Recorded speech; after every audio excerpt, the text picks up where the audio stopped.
tone constitutes consent and your calls may be provided to law enforcement agencies. Thank you for using Securus. You may start the conversation now.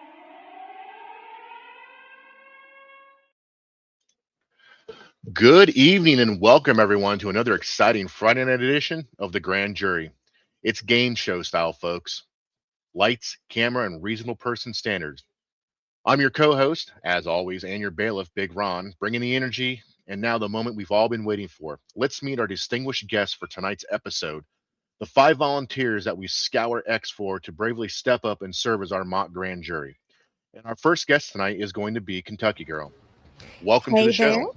Hey there. Thank you so much for having me. It's great to be here. I'm very excited. Looking forward to seeing these videos. And if you hear something in the background, that is my grandchildren crying.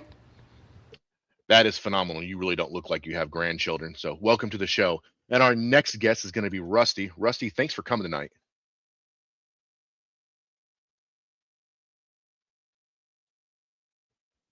All right, we'll come back to Rusty here in a minute. Lisa, you're up. Thanks for coming tonight, Lisa. Thanks, Ron. I appreciate you having me. I'm really excited to do this. So thanks. It's going to be a blast. Everybody has a lot of fun. Rusty, are you there, buddy? Do we have Rusty? All right, we'll move on to Laura. Laura, welcome to the show. Thank you so much. I am so excited to be here. I have seen this before, and this has been a lot of fun. Sweet. Thanks for coming. And last but not least, Wee Willie, welcome. Good evening. Excited to be here. A little nervous. Let's do it. Awesome. No need to be nervous. It's going to be a lot of fun. All right, Rusty, one more shot. You there, buddy? I think we might be having some audio issues with Rusty tonight. All right, we're going to go ahead and move on. All right, folks, give them a big round of applause in the chat, folks. These are real people from X, ready to watch real-world body cam and dash cam footage, hear the context, and vote reasonable or unreasonable. We'll go case by case, play the video, discuss the key moments, and then poll the jury one by one, starting with guest one all the way down the line. Joe will guide us through the evidence, break down the law, and keep things moving. And like any good courtroom drama, we start with our classic intro. All rise. The honorable mock jury is now in session. The bailiff will now swear our panel of 5 everyday heroes from X. Do you solemnly swear to judge these policies, use of force videos based solely on the facts and the footage and what reasonable officers would do under these circumstances, without bias, without hindsight, and with the spirit of Graham versus Connor in mind? Say I do if you're ready to deliberate. I do. Outstanding. I do. That is beautiful. All right, guys, like I say every week, the bourbon is cold, the cigar is lit, the jurors are in their seats, the chat is flowing, and we're ready to go. Joe, let's kick this thing off. Well, welcome. It is Friday night. Looking forward to this. We should, why don't you put Jason on the stage? Because as any good grand jury, we also have an expert witness. Let's get him in the mix. This is Jason, a retired 30-year veteran of Minnesota law enforcement. He's also the developer of the 3D Response School Safety System. Jason, introduce yourself to the folks or say hello. You're here every Friday night. I think most people know you. I'm ready to go.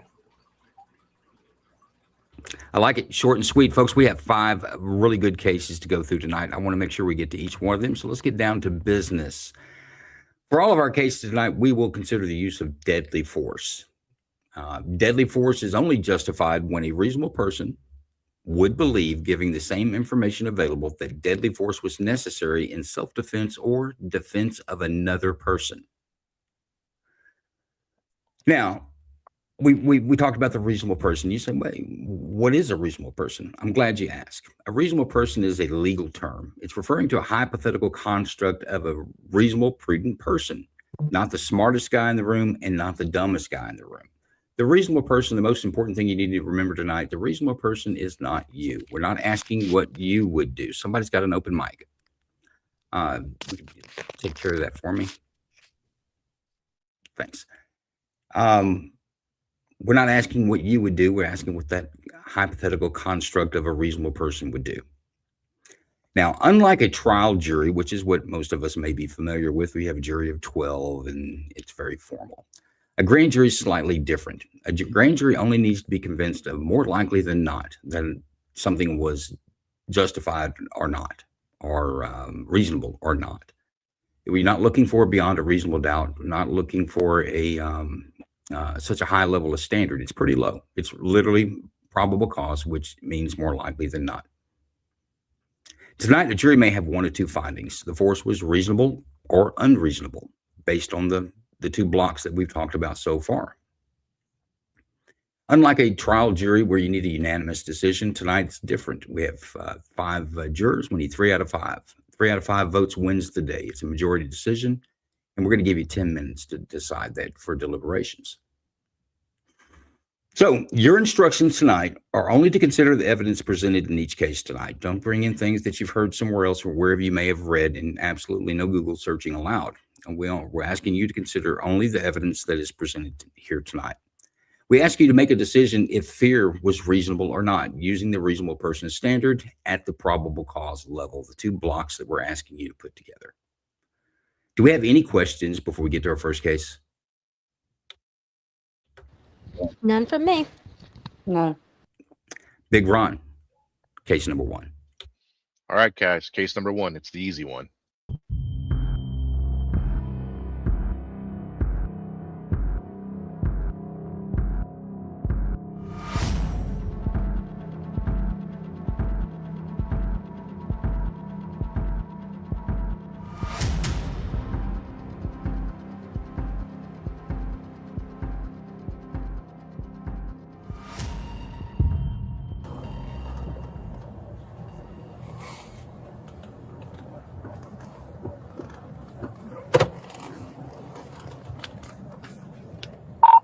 Is it all fenced in right there, Armand? I think it is. I can go around the other side. You want to just pinch them here?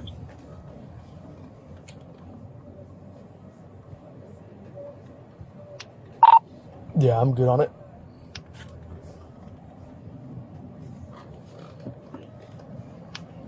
He just sat down, so I mean, dude, I can just almost pull up right behind him if you want to take him in the front. Alright, that's fine.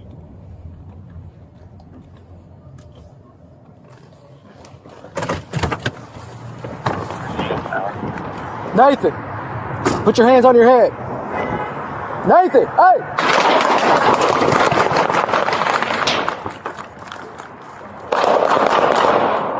Is he still down?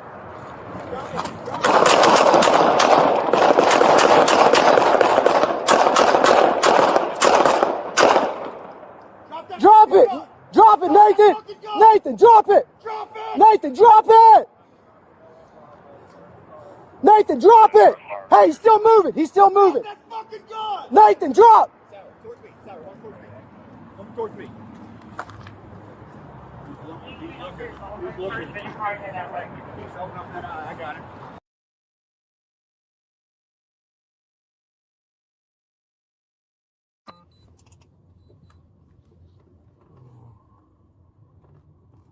Where's he at, Tower?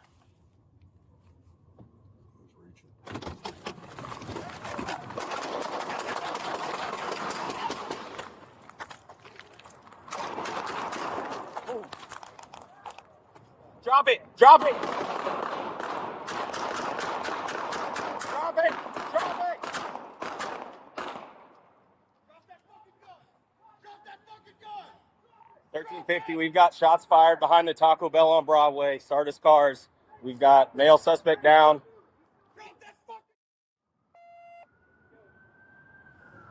Tower, you got shield? All right. Yep. Yep, I got you.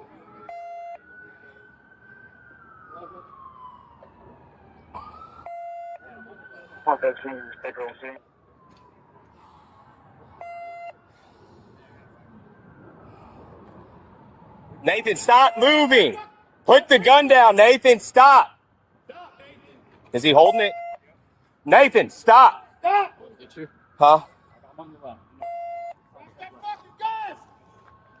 Nathan, stop. Nathan, stop. Stop. Hey, I don't want you to have to shoot if you haven't shot.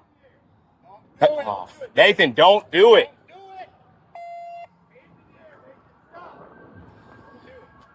Is it in his hand? Nathan, stop! He's picking it up again, guys.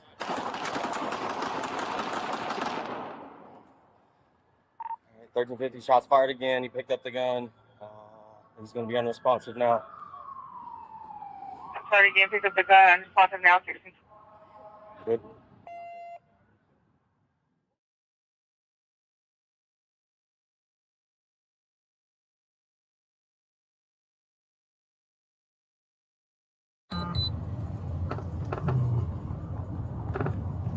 Where's he at, Trevor? He's reaching.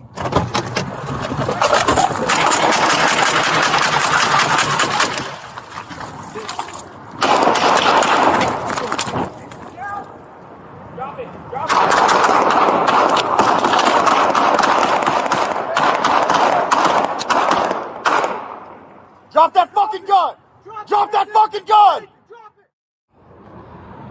Nathan, stop moving. Put the gun down, Nathan. Stop. Stop, Nathan! Is he holding it? Nathan, stop. Stop! Huh? I'm on your left. Drop that fucking gun! Nathan, stop! Drop that gun! Nathan, stop. Stop! Hey, I don't want you to have to shoot if you haven't shot. Oh, Nathan, don't do it. Do it! Stop! Is it in his hand? Nathan, stop! He's picking it up again, guys.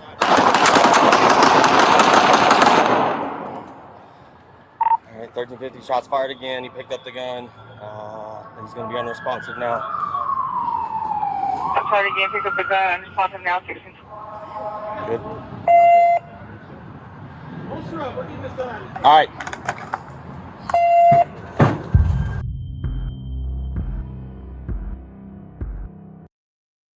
Okay, folks, there's your first case, and Nathan is unresponsive now is the theme of that video. Do any portion of the video you'd like to see again or have any questions?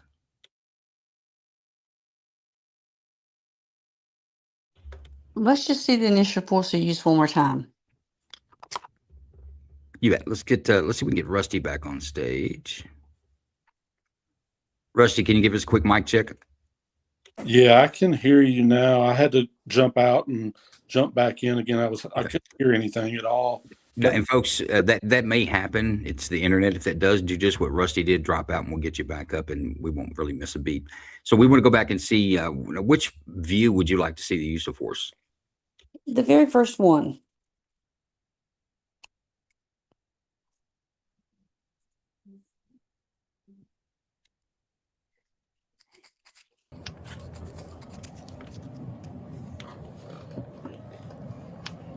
He just sat down. Nathan, put your hands on your head. Nathan, hey!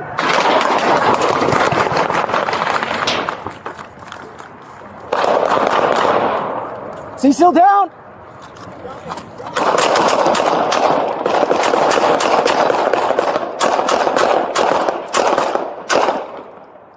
Drop it!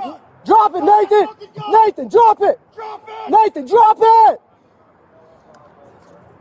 Nathan, drop it! Hey, he's still moving. He's still moving. Nathan, drop! Come towards me.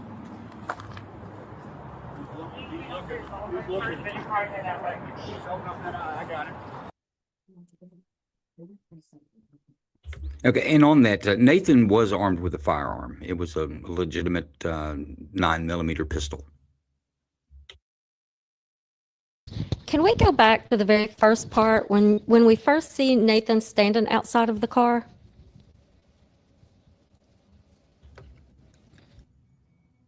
I believe you're talking about from this point of view.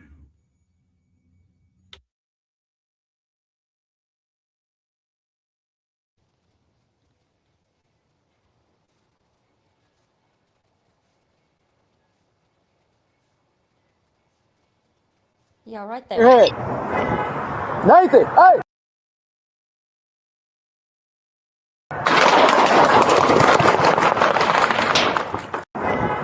Nathan! Hey!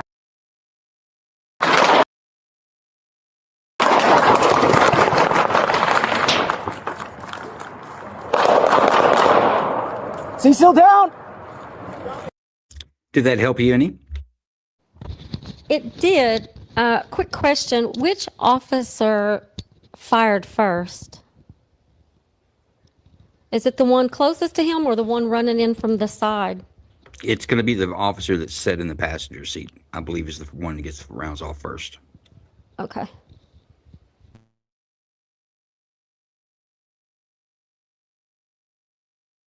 Let me see if I can get you to that point.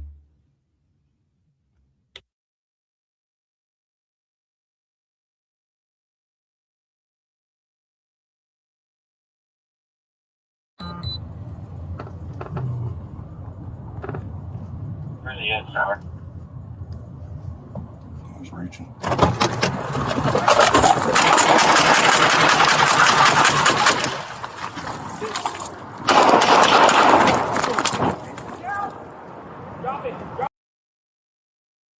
I believe the shotgun rider was the first one to get shots off at him.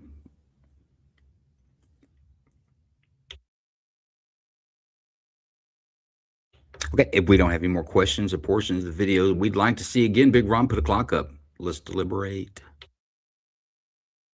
Okay, we will do this for each case. I'm going to go around and ask everybody's initial opinion just to get things started. And I'm going to start with Wee Willie from Texas. Wee Willie, what's your initial opinion on this? Initially, everything happened so fast. I don't think he gave the officers a choice but to open fire. And then what really clinched it for me was the body cam for number 3. The officer says he's reaching before the officer even gets out of the car. So I don't think they had a choice. So you're leaning towards it was reasonable for the officers to use the deadly force in this manner. Yes. Okay, very good. Rusty, what do you think, sir?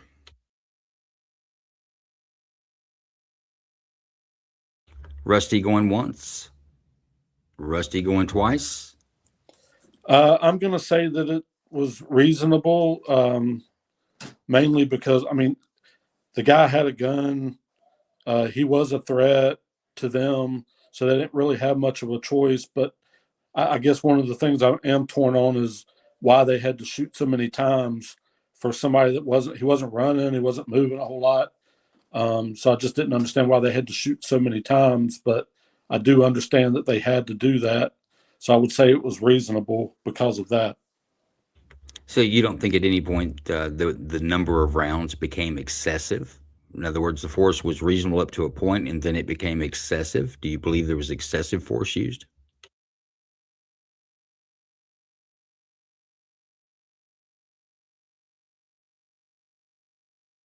You still with us, Rusty? Let's go to Lisa. Lisa, what do you think?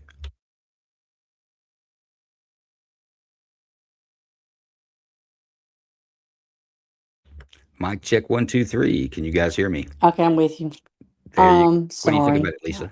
I think it's reasonable. I think whenever I watch anything like this, I always wonder when you said, do you think the number of shots were excessive? I always wonder if they're excessive. But I also try to put myself in their situation thinking, well, if I was the person, the policeman, and that person would not stay down like Nathan would not stay down, Nathan would not let go of the gun. I mean, it's all about protecting yourself and making sure he doesn't get up and kill someone. So I think it was a very reasonable use of force. Very well. Let's go to Laura. What's your initial pick on this?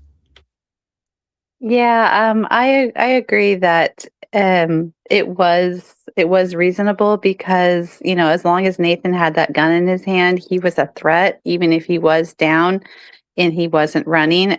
As long as he's got that gun, then you don't know what he can do. He can shoot from laying down, and he could have killed any one of those officers or anyone who was passing by.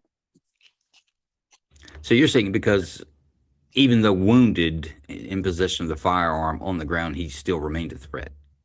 Yes. It's a good take. Kentucky girl. This, hey, you know what this is, don't you? This is your home stomping grounds. I noticed that right You did. away, but I'm not familiar with the situation. I hadn't seen anything about it up until this video. But so my only hesitation with this whatsoever is that it's like the officers didn't even identify themselves. I didn't hear anything, but it popped off so quick that I don't think they had time to. But for me, that's the only caveat to the whole thing.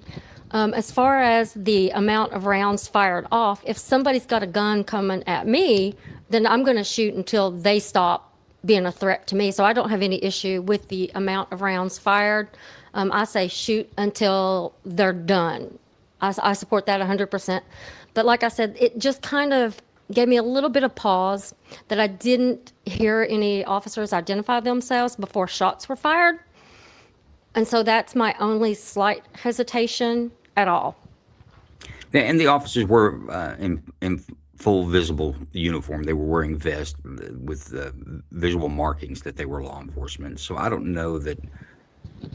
I think Nathan knew what was up. By the way, Nathan was involved in a murder that happened a day or two prior to this.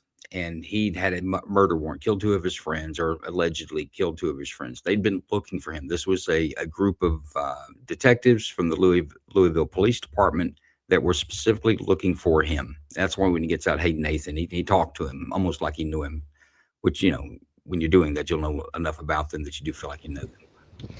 Well, and here in Louisville specifically, Louisville's a nice sized city, but the police officers, everybody knows who they are. It's a very tight knit community. And even though it appeared to be some sort of unmarked car, there are no unmarked police cars in Louisville. Everybody knows them all the time. Right. But, you know, there's something we can't see on the video. I mean, was Nathan threatening anyone with a firearm? No one's brought that up, but that's not real clear in the video. Is that a concern or a question for any of you? It was for me, but I had to just go from the assumption they knew his name, so they knew how dangerous he was. I don't know how well that holds Right. up, I'll be honest with you. But So yeah, what if Nathan was just went to run away? He didn't, you know, point a gun at anyone, so to speak. Would that still be okay? Would everyone still be okay with the use of force then? yes. For him Yes. running away? I wouldn't What? be if he was just running. Not if he doesn't have a weapon. How do you know he doesn't have a weapon? Isn't Well, that what Joe yeah. asked? If he doesn't have a weapon and he's running away? Well, let me ask you this. Would it be reasonable to shoot someone for running away? If the only justification for use of deadly force is defense of yourself or a third person, would it be reasonable to shoot someone for just merely running away? No. After the police have told you to stop? Right. Stop or shoot really doesn't hold up in court. It sounds good in the movies, but So that doesn't hold up. Tennessee versus Garner stopped that. There was a Supreme Court ruling that said that you couldn't use deadly force to prevent someone from fleeing or escaping. But then that's a problem. Also, there are new rules in Louisville about officers being able to use deadly force, and all that came in after the Breonna Taylor case happened. I don't know exactly what all those rules are, but law enforcement in Louisville, they're under very strict guidelines about when they can and cannot discharge their weapons. To me, this seemed reasonable. Had he just been running away, then I don't think it would be reasonable. And I think if that had been the case, these officers would be in some trouble. Well, my question to you, Kentucky girl, is that we can't see on the video if he pointed a gun or he was just running away. We do see from the body-worn camera video number 2 where the driver of the vehicle pulls up that's next to him. When he gets out, he runs around the rear end of the vehicle. He's running with the suspect. The suspect started out in front of the car. He winds up on the ground near or past the rear of that vehicle. So that tells us that he was moving. Was he just running away when he was shot?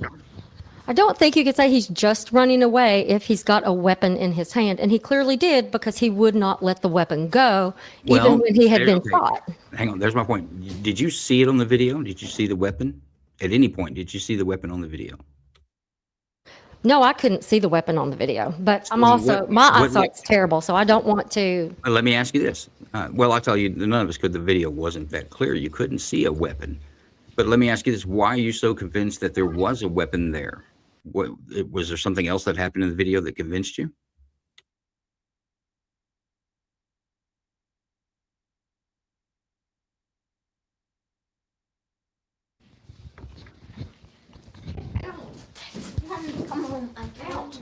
So, I mean, it literally could mean, you know,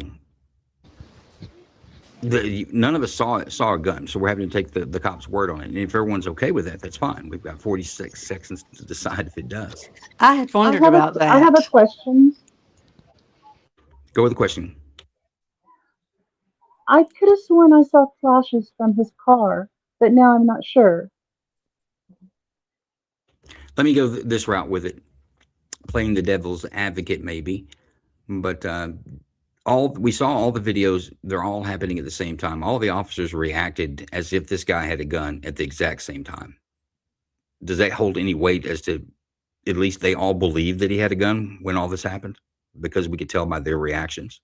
We have one guy, he doesn't even get out of the car. He's popping through the window and through the open door as the guy runs by.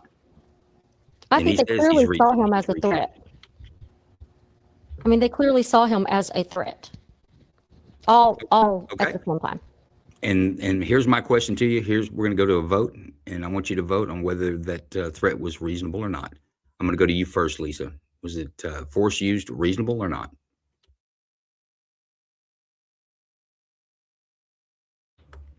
Lisa, are you with us? It's reasonable. Reasonable vote. Laura, reasonable or not? Reasonable. 2 reasonables. Wee Willie, reasonable or not? Reasonable. Reasonable is going to carry the day. Let's see what Rusty's got to say. Rusty, how say you? Reasonable. Thank you, sir. And Kentucky girl? Reasonable.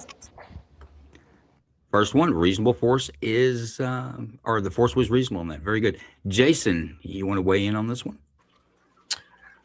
Wanted for murder, weapon in his hand. I'd say even if he ran, he's a threat to public safety. That would still be reasonable. I think they got it right. And I also agree with, I think it was Kentucky. You shoot until the threat is done. Number of rounds doesn't matter. No, and I agree with the jury's verdict on that. What I was kind of going for is that you can look at every one of the officers' reactions instantly as if they saw a snake, right? Let's say we're all walking towards a fishing spot, and we all jump and move away from one point all at the same time. This is videoed. And we all said we were running from a snake. Would you believe that we were running from a snake? Even though you never see the snake?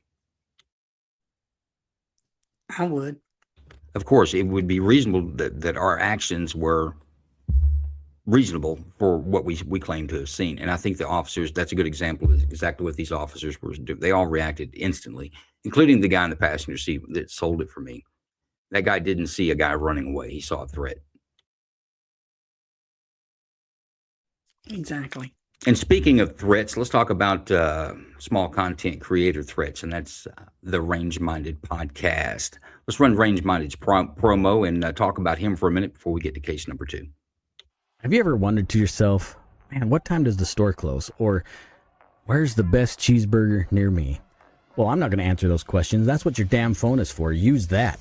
Instead, if you have stuff related, to the 2A world, I'm your man. My name's Steve. I run the Range Minded podcast. On the podcast, we talk about all things Second Amendment, whether it be new guns or gear. Maybe we talk about some training. We'll dig into Washington and the shenanigans they get up to. Sometimes we talk about the Supreme Court and the crap that they're doing.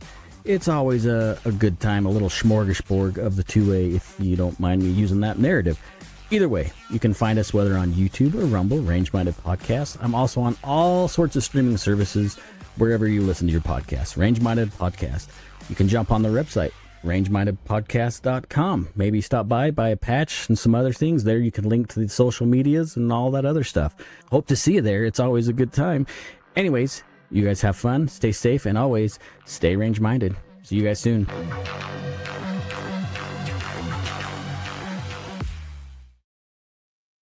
Folks, the Range Minded Podcast, anywhere you get your podcast, Range Minded Podcast is there. Find him, seek him out, give him a subscribe, give him a follow, whatever's appropriate for wherever you're at, and go to the rangemindedpodcast.com. His website, he's got some real cool patches and some swag there.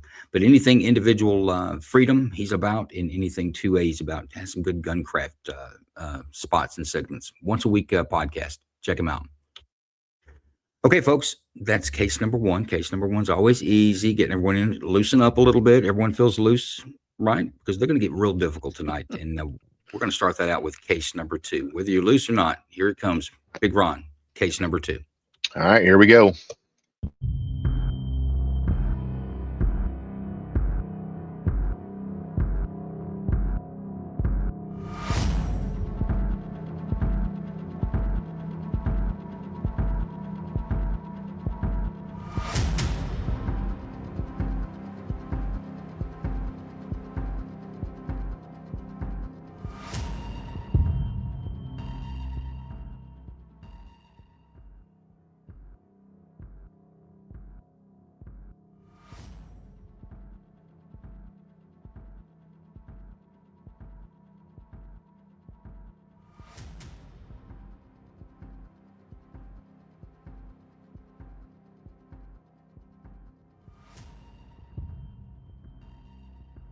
So Antioch, California, you've got a back end smash and grab at 4 something in the morning. You're watching security camera of the event there.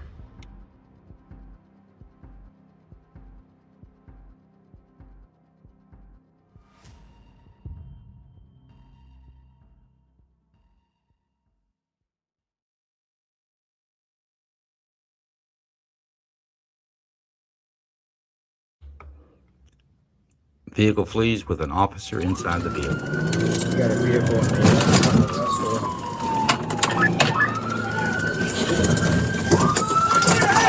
Let me see your ass! Hey! Get the fuck out the car! Get out! Get out! Get out! 6! Get down! Get the fuck down! Get down!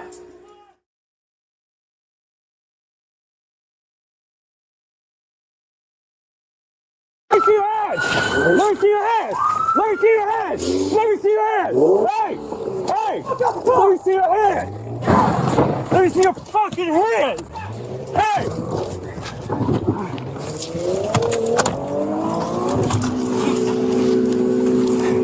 Stop the car! Stop the car! Hey! Stop the car! Stop!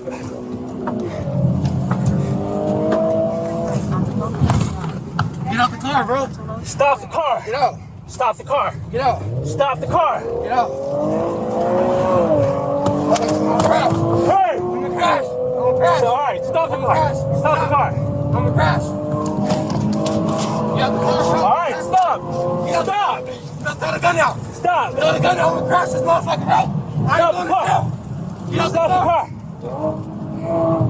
Get out the car, bro. Hey, stop. Stop. I'm gonna crash, bro. Don't. It's not worth it. Hey, it is worth it, bro. I got family, bro. All right, talk to me. No, talk to me. Talk to me. Talk to me. Talk to me.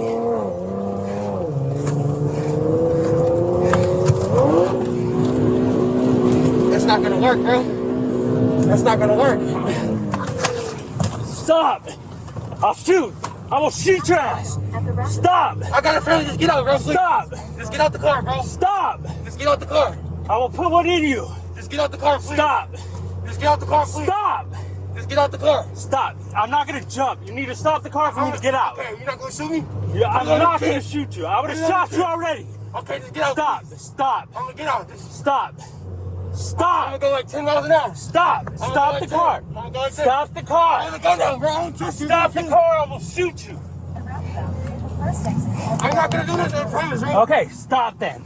Stop. You need to stop. Kill us, bro. You're gonna kill us, bro. You need to stop. Hey, stop the car.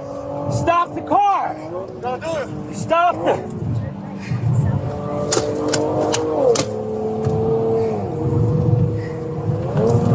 Stop the car. Don't do it. Stop the car. Turn right. I'm warning you, I will shoot your leg. All right, I'm about to get out. I'm about to get Stop. out. Stop the car. I'm about to get out. Stop the car. Stop the fucking car. Stop. I will shoot you. I will shoot you. Stop.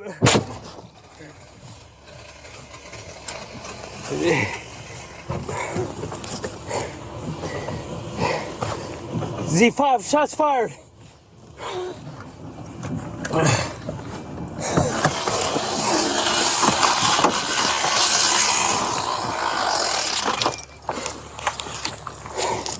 Z5, one shot fired.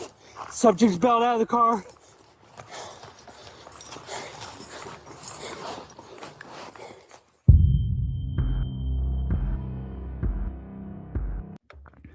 Case number 2. California, they've got a smash and grab robbery going on real time. Law enforcement's notified. They arrive on scene. Officer arrives, opens the passenger door. There's a driver in the vehicle, two suspects inside the store. Opens the passenger side door. The vehicle had lurched forward and hit a patrol car and was on the path of backing up when the door kind of scoops the officer into the interior of the vehicle. The vehicle then still continues to attempt to flee, and with a successful attempt, smashes through the front end of the police car, and then the ride is on him in the passenger seat having a long conversation until he ultimately shoots the guy in the leg to stop the vehicle, and later this person was apprehended and taken into custody. Without further incident.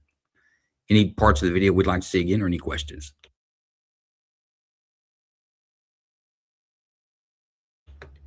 None? Are there any laws in California we need to be thinking about on this one?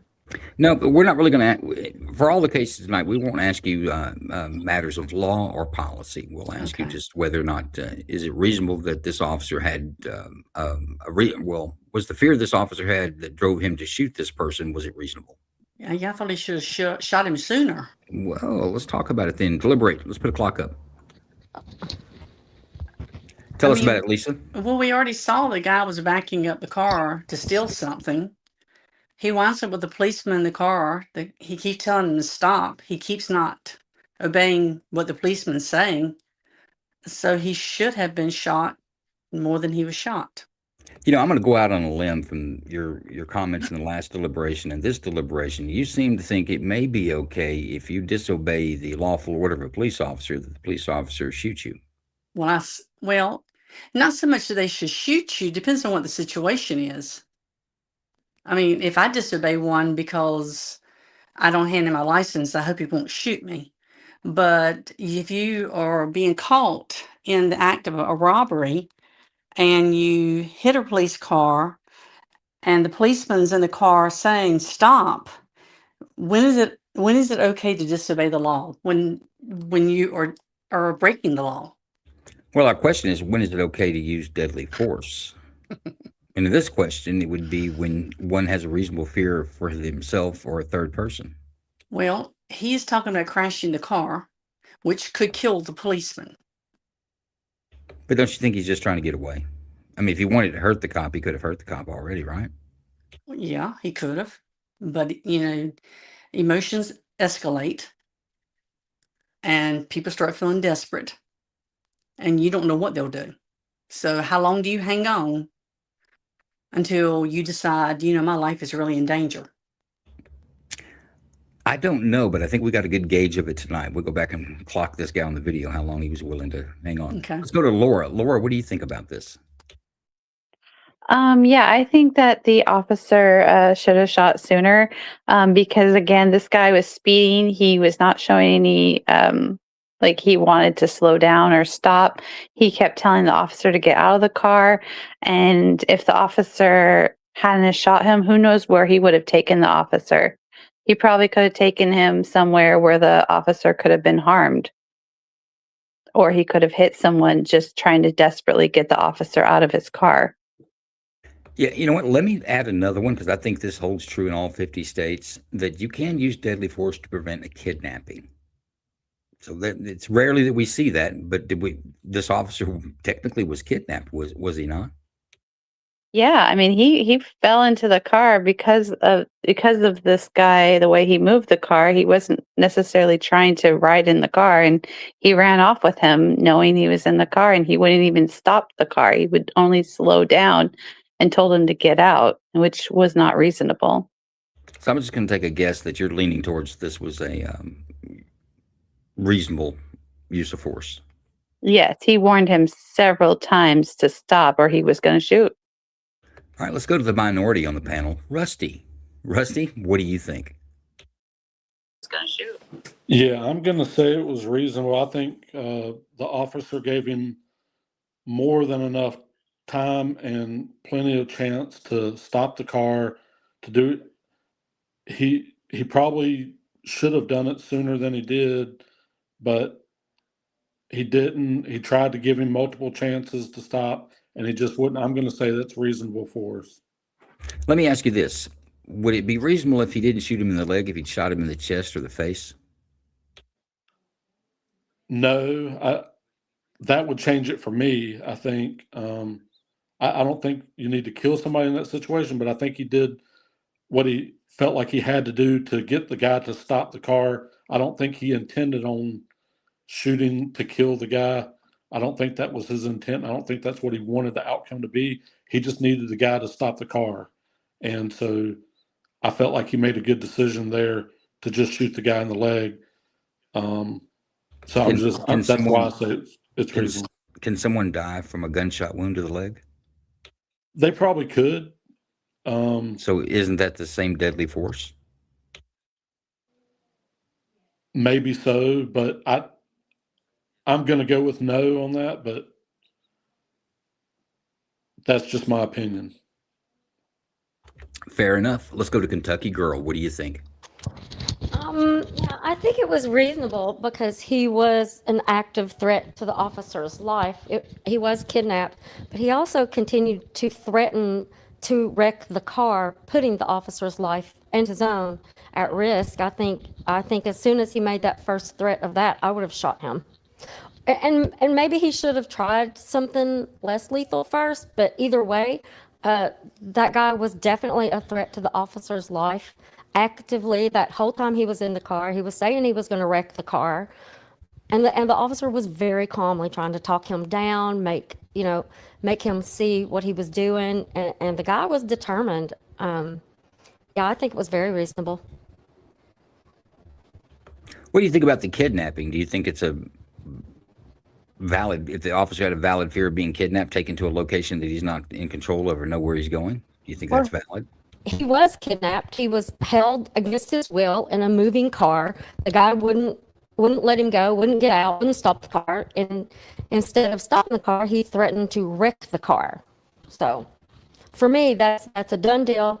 That officer was also a victim of a kidnapping at the same time on the job. I don't know how that works out, but yeah, I think that he was right to shoot him. So what about if he had shot him in the face? Would that have made a difference for you? Nope, not at all. Okay, I don't think there's any wiggle room there, so I'm going to go to Wee Willie. Wee Willie out of Texas, what do you think? May I ask a question first? You may. Thank you. Was the officer injured when he got scooped into the car? Because he looked like he was having trouble getting the guy to stop. No reports of injury from the officer, no. Okay. And it may have I been think it's difficult to tell, but he was fighting with the gear shift. You can hear the engine going in and out of gear, and the guy says, "Hey, right. that won't work at some point." So he smacks him with the gun a couple of times before he shoots him. Right. I think it was perfectly reasonable. I think the officer made a really good choice in not shooting the driver dead. That wouldn't be smart.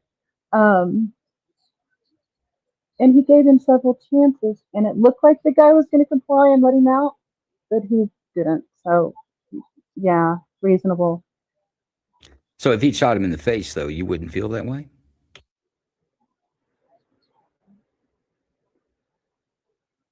No, I don't think so. Not at that point. So you think shooting in the leg is reasonable, but shooting him in the face is not reasonable? Well, wouldn't you be taking your own life at risk at that point? Because you've got a dead driver. So I'm not sure. At least you'd be in control of the wheel at that point. What about the gas pedal? Right now, you're not in control of anything. True. And ultimately, that's what happened. He shot him in the leg, and they wrecked out.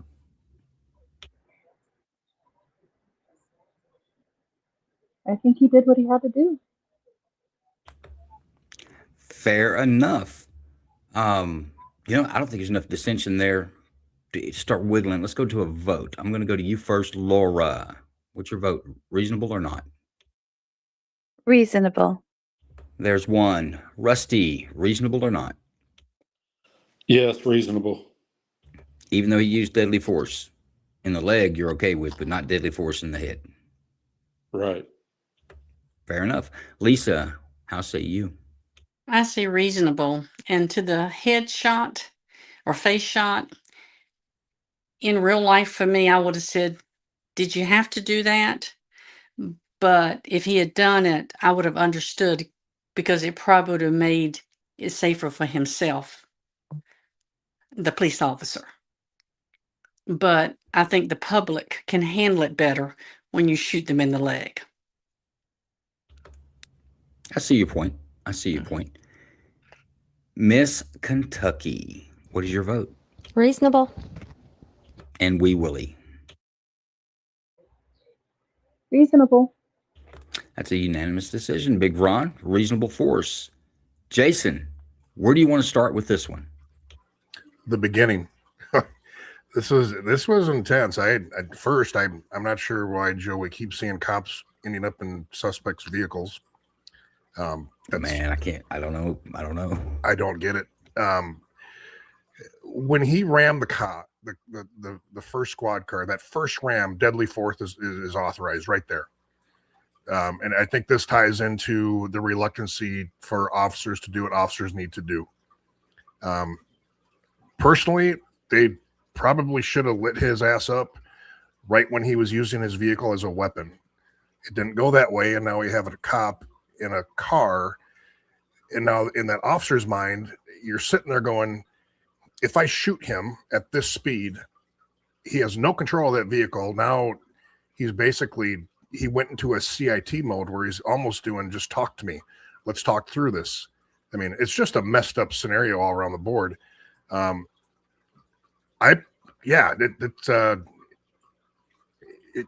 didn't need to go this way. And I don't know, maybe I'm wrong, Joe, but I didn't like how that played out. I would have shot him immediately. And then I probably would have throat punched him as much as I could in that front seat. Because if I kill him, I don't have control of that vehicle. Now my life's in danger. So it's a tough spot, man. I'm glad he's okay. Yeah, I don't know why we keep seeing officers in vehicles and hanging on the side of them. This should be Police 101. Don't grab a hold of a vehicle or get in a vehicle that's flying away, because you have no control from the outside, and you have no control, hint, hint, from the passenger side of that vehicle. I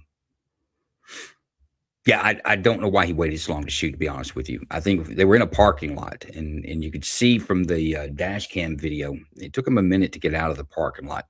I think he should have shot and killed him before then, and not in the leg, to be honest with you. If you're going to use deadly force, why am I shooting you in the leg? If we're in a deadly force situation, which in this one, I say we are ×2.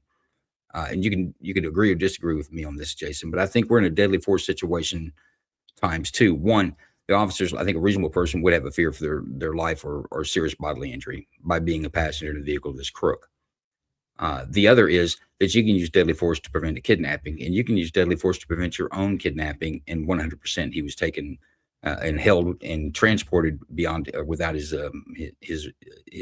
consent or will. So I think you had 2 points on this. The guy should have been clapped in the temple before he got out of the Home Depot parking lot. I think the officer was afraid. He knew if he killed him, that the car is going to be now his bullet. So the reason he shot him in the leg, I don't think wasn't. Yeah, they still wrecked out, man. It didn't like the guy pulled in parallel parked it, so everybody got out safe. He rams into the first vehicle, gets out, and the vehicle still continues on and comes to stop in a yard.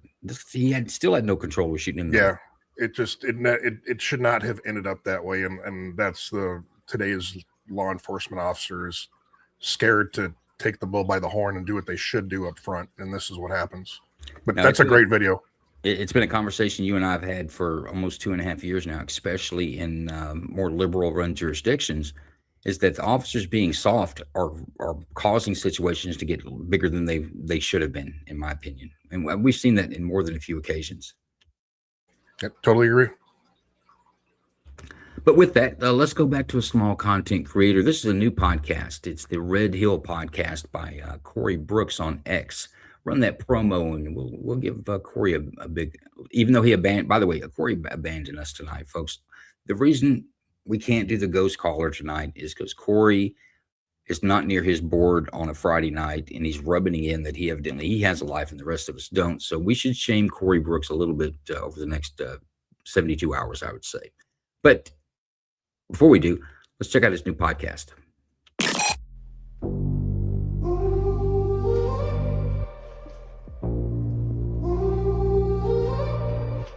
They frame me in a picture, Sharpie horns on my head, every rumor like a scripture, they repeat what they were fed.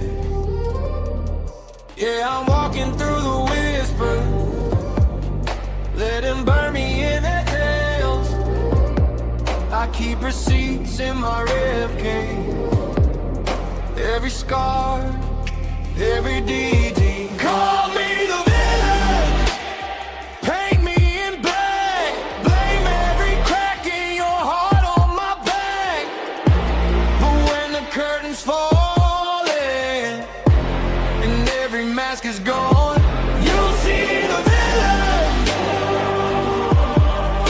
was the hero all along. Yeah, I'm the villain. I'm the hero all along.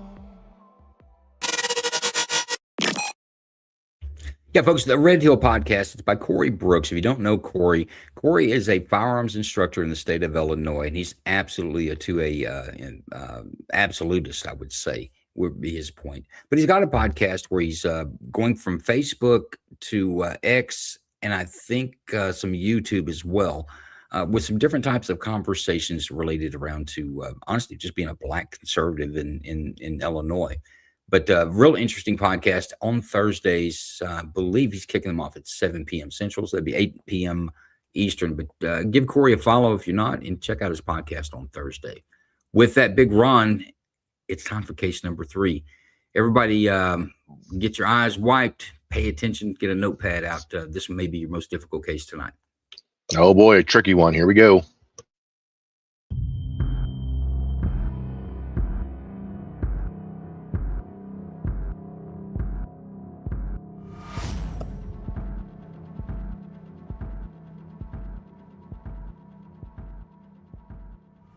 On April 3rd, 2026, at around 1:05 a.m., 77th Street Patrol Division officers responded to a radio call for an ambulance shooting at a gas station near the 11,500 block of South Vermont Avenue in Southeast Division. The caller indicated that a shooting had just occurred and that a victim had been struck by gunfire. The suspect was described as a 45-year-old male Hispanic wearing a black sweater and black pants, armed with a handgun, last seen fleeing westbound on Imperial Highway. LA City 911, operator 669. Hi, 911. I need an ambulance here on Vermont and Imperial, 11-5 South Vermont. Okay. I got shot. Okay, let me get the paramedics on the line. When they answer, give them that location. Is the person that shot him still there? Yeah. Sir, is the person with the gun still there? Good to see. Yeah, he's still here. It's on 11-5 South Vermont Avenue. ¿A dónde te esperaron? Okay, the fire department's on the phone. Are you at 11-5 South Vermont? Is that where the patient is? Yes, he got shot at the gas station. He's right here. The person that shot him is still there. Is that someone out correct? here with a gun.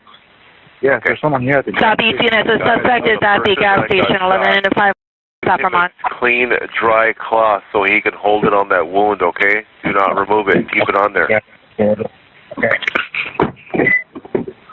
Where did he get shot at? I don't know. I think he got shot in the hip. Okay. Okay, really quickly, sir, the person with the gun, male or female? It's a male. Okay, what was he ¿Cómo se wearing? ve? What color shirt and pants? ¿Qué tiene puesto? ¿Qué tiene la bala? El que tiene la pistola. ¿Qué tiene puesto? Black hoodie. Black hoodie, what color pants? ¿Qué los pantalones? Negro. Black pants. Black pants. Was he white, black, Hispanic, or Asian? Negro? Black. Black. Okay, let me let the officers know. Hold on one moment. Units responding to suspect, a male, black, wearing a black hooded jacket, black pants. Southeast unit ambulance shooting 115 South Vermont Avenue at the gas station in 7210 D1861 semi-traditional. 1896 AW shooting occurred approximately 10 minutes ago from Vermont 115 to the gas station. The suspect can be described as a male Hispanic, approximately 45 years old, wearing a black sweater with white lettering, black pants. Weapon used is a 9mm handgun. Weapon outstanding. Unknown direction of suspect, but he fled on foot. Came in. 1825 additional information from witnesses. Suspect was seen if we westbound on Imperial, wearing all black and with a white design on the back of his shirt. 1825 requesting units to canvas westbound at Imperial from Vermont, 18850-20. 960 have all units check all alleyways. While canvassing the area for the suspect, responding officers from 77th Street Patrol Division saw a male Hispanic matching the description of the ambulance shooting suspect walking on the sidewalk in the area of 112th Street and Van Buren Avenue. That suspect was later identified as Eliar Hernandez. While walking, Hernandez removed an item from his waistband and placed it down by his leg. As one of the officers exited his police vehicle, Hernandez could be seen holding a handgun and pointing it at his own head. The officers attempted to establish communication with Hernandez by repeatedly giving him verbal commands to drop the gun. However, he did not comply. As the officers requested the assistance of additional officers, Hernandez turned toward the officers, resulting in an officer-involved shooting. A portion of this incident was captured on the responding officer's body-worn video. Body-worn video cameras are used by most officers assigned to field duties. The angle of the video cameras have a buffer. The officer doesn't immediately activate the incident.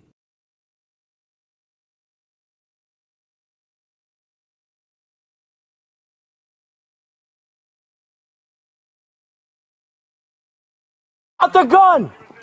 Drop the fucking gun, homie! Drop the gun! Drop the gun!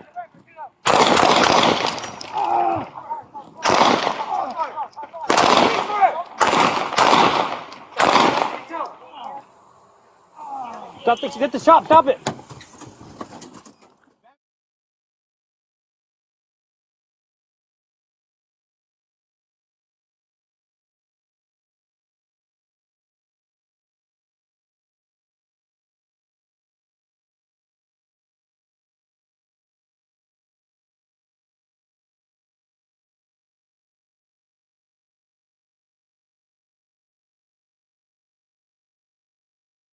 Needs help, shots fired! Don't reach for it!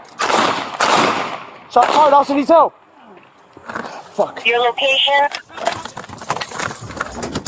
Van Buren!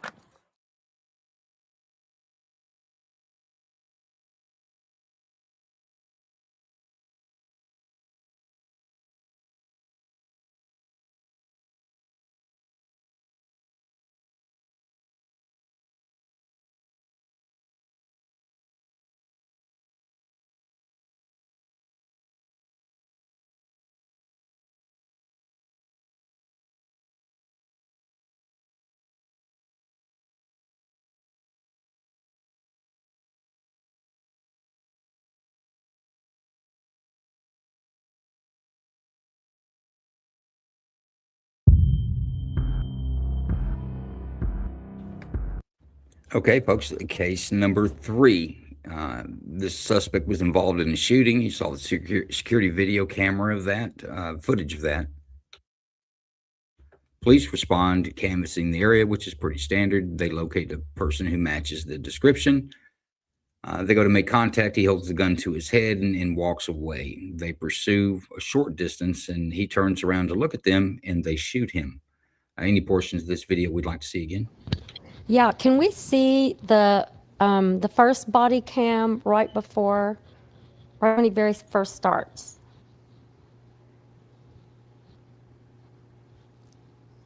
Yeah, right there.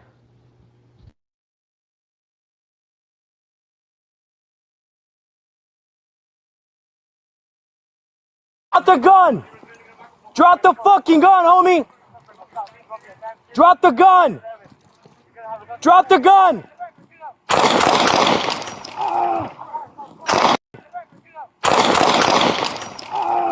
The gun! Drop the gun! The gun! Drop the gun!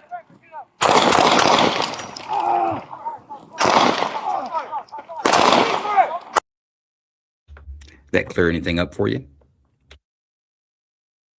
You know, I thought it would, but it didn't. It didn't. I thought it would, but it didn't. Any questions, or is there something, a portion of that that's bothering you? Maybe we can... Yeah, so I can see that from the back, it was clear he was holding the gun up with his right arm toward his head. But if there was an angle where you could see more toward the side, because behind him, it's hard to tell when the other officer shot. Was he, turning toward, was he moving the gun toward that officer, or was the gun still stationary in that same position pointing toward his own head? Let's watch the security camera here.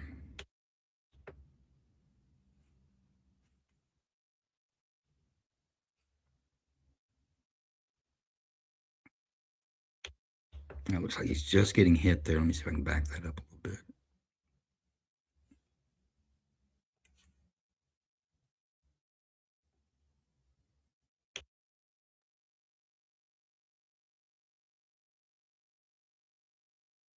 It looked like the gun stayed at his head. And I think we can even see that in the first round of videos. Let me see here. Yeah.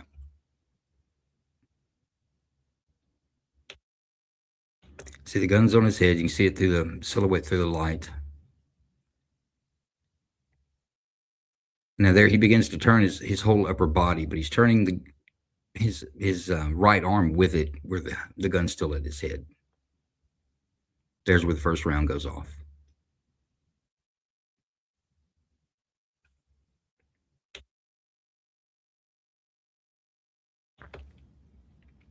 All right. Any more questions? Or are we ready for discussion?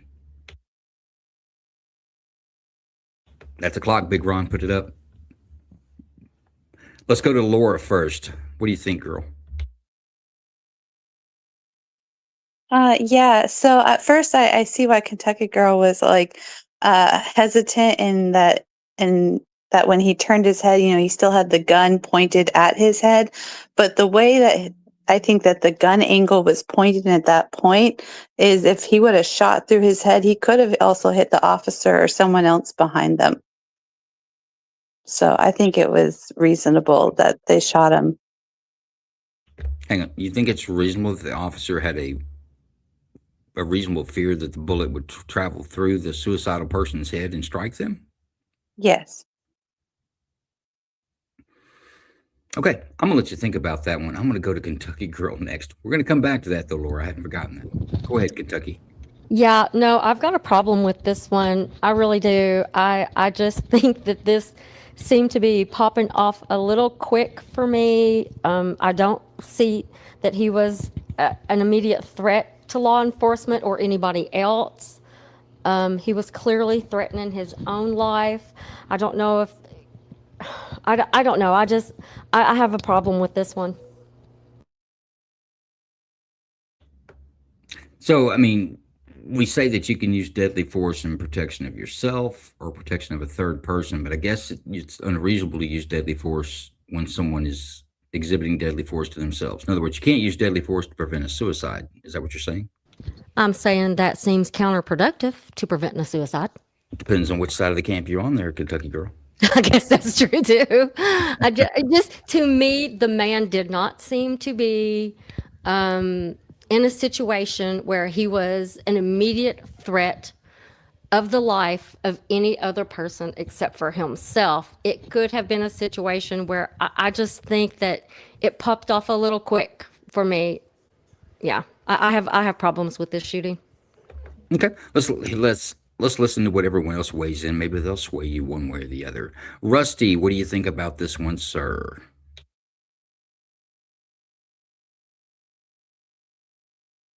Rusty going once.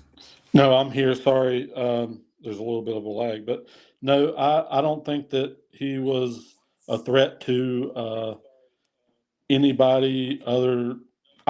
Not to the officer, in my opinion. Just because he had beef with somebody at that gas station and shot them doesn't mean that he intended on shooting anybody else or the officer. He was clearly walking away from the officer, and he had the gun pointed towards his head.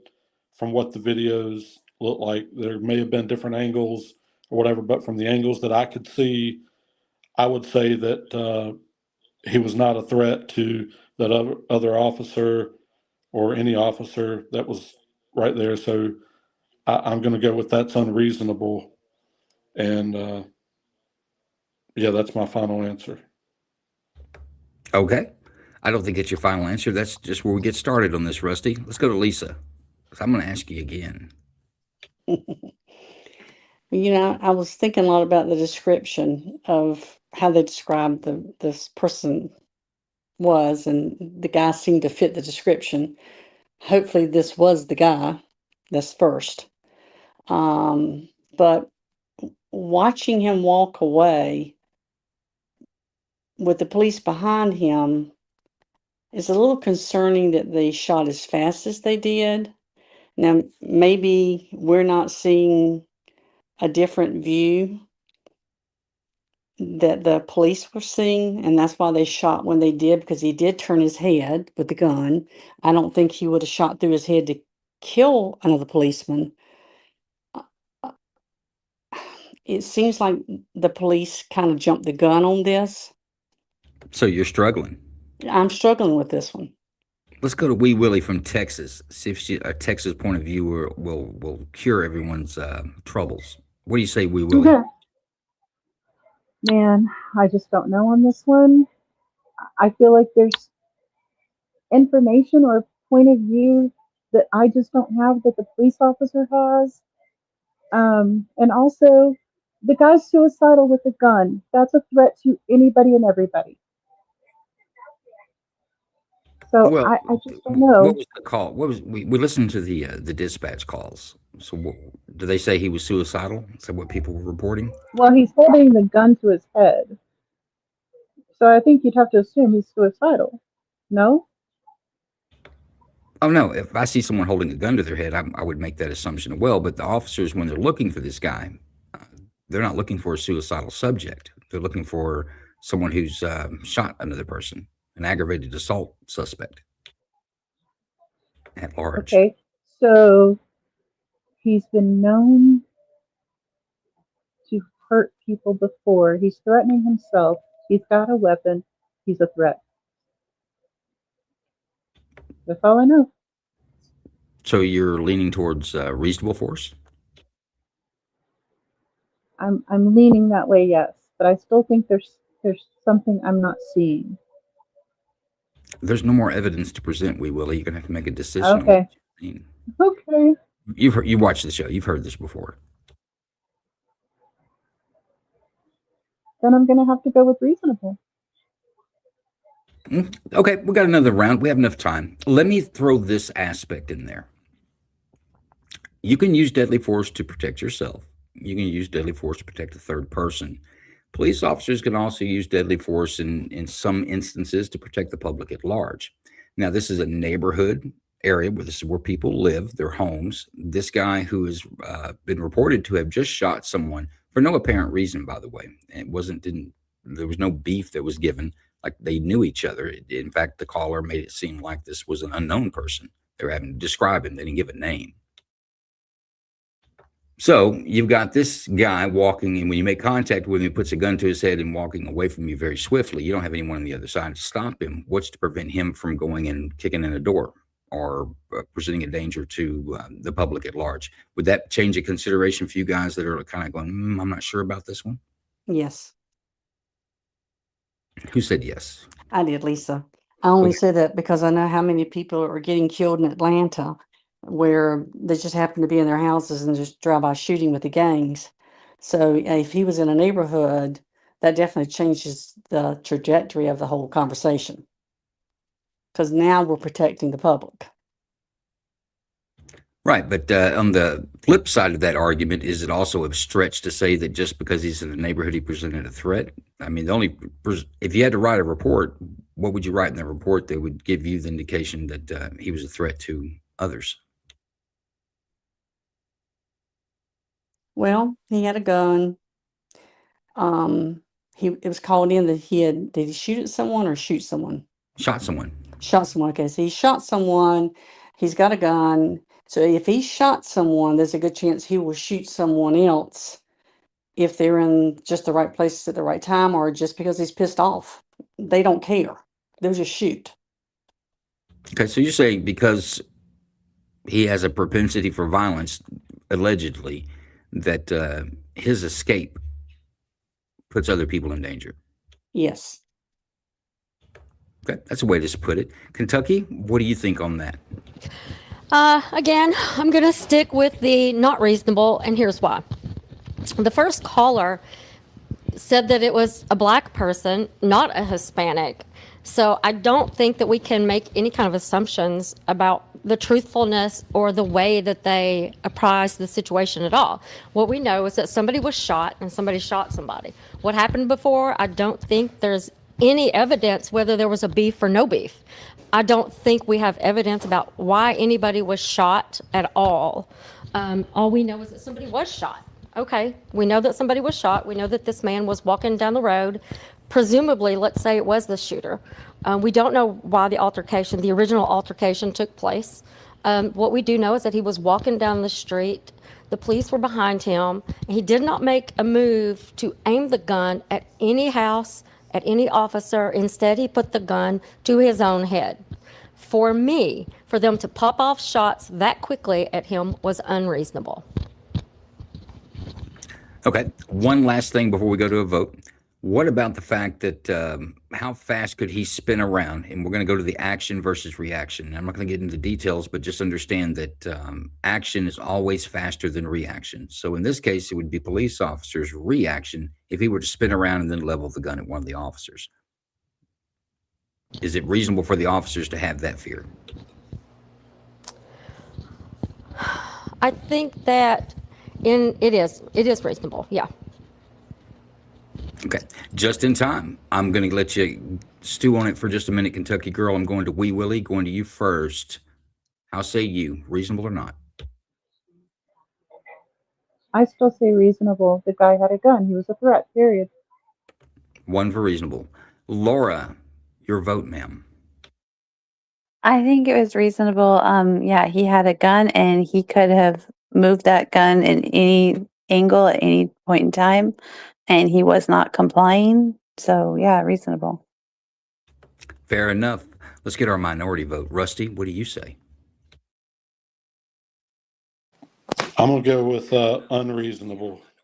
I just think that you open up a whole lot if we have officers going out there shooting everybody that shot somebody else somewhere down the road or whatever, it just opens up a whole lot. I'm going to say that's unreasonable.